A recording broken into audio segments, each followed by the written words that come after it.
રહ્યા છો સાજી સમાચાર। હવે જોઈએ અગત્યના સમાચાર। વડોદરા શહેરના ગોરવામાં વિસ્તારમાં પતિ દ્વારા પત્નીની હત્યાનો મામલો। પતિએ લોખંડનો તવો માથામાં મારી પત્નીને મોતને ઘાટ ઉતારી હતી।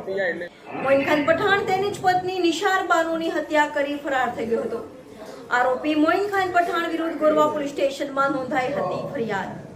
પત્ની પર હુમલો કર્યા બાદ મોઇન ઉત્તર પ્રદેશ તરફ થઈ ગયો હતો ફરાર। પત્નીનું મોત નીપજ્યું હોવાની જાણ થતા હત્યારો પતિ પરત વડોદરા આવ્યો હતો।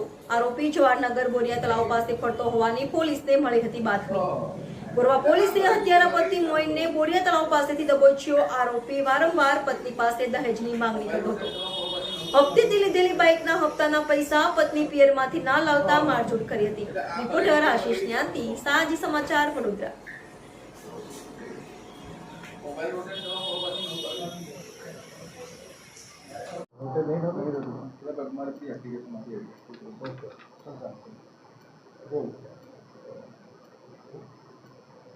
સર, પત્નીની હત્યા કરવામાં આવી હતી, શું સમજવામાં? हाँ, गई 1 जुलाईના સાંજના 7 વાગ્યા પછી એક ગોરવા પોલીસ સ્ટેશન ખાતે ભારતીય ન્યાય સંહિતા 103(1) મુજબ ગુનો દાખલ થયેલ છે। સમગ્ર બનાવ જોતાં મધુનગર બ્રિજ પાસે રહેતા ઇસરાઇલ અશરફ પઠાણના દીકરી નાસિર બાનુના મેરેજ મોઇન ખાન ભુરેખાન પઠાણ સાથે કરેલા હતા। આ નાસિર બાનુ અને ભુરેખાન વચ્ચે છેલ્લા ઘણા સમયથી અવારનવાર કોઈને કોઈ નાની નાની બાબતે ઝઘડો અને બોલાચાલી થતી હતી। જે અનુસંધાને તારીખ 27ના રોજ ઉગ્ર બોલાચાલી થતાં મોઇન ખાને આવેશમાં આવી જઈ અને નિશાર બાનુને માથામાં એક લોખંડનો તવો જે રસોઈ કરવાનો હોય છે એ મારી દીધેલો હતો। જે અનુસંધાને એમને દવાખાને સારવાર લીધેલી હતી અને 1 તારીખના રોજ નિશાર બાનુનું અવસાન થયેલ હતું। જે અનુસંધાને ભારતીય ન્યાય સંહિતા 2023ની કલમ 103 મુજબ ગોરવા પોલીસ સ્ટેશન ખાતે ગુનો રજીસ્ટર કરવામાં આવેલ છે। સર, મોઇન શું કરતો હતો અને કયા કારણસર હત્યા કરી? મોઇન ખાન છૂટક મજૂરી જ કરતા હતા અને રિક્ષા ડ્રાઇવિંગ કરતા હતા।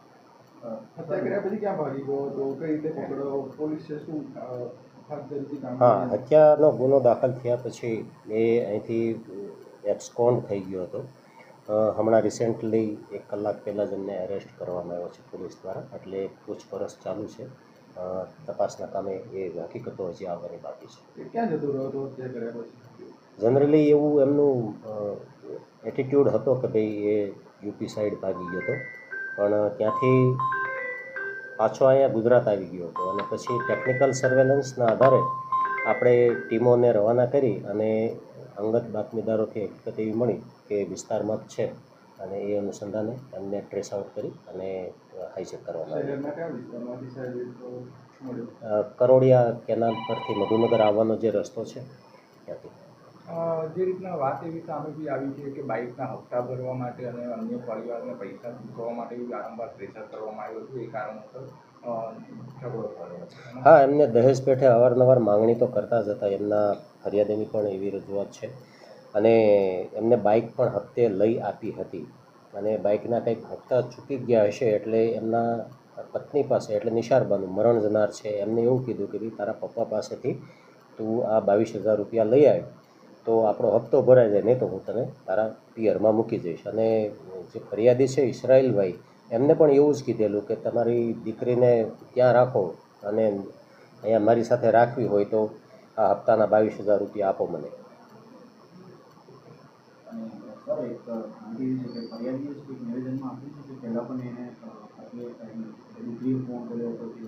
હા, એવા અવારનવાર પ્રસંગો બન્યા છે કે દીકરીએ એમના પિયર રૂબરૂ જઈને પણ રજૂઆત કરી હતી કે મને ત્યાં સાસરીમાં પતિ તરફથી ત્રાસ છે, મારઝૂડ કરે છે।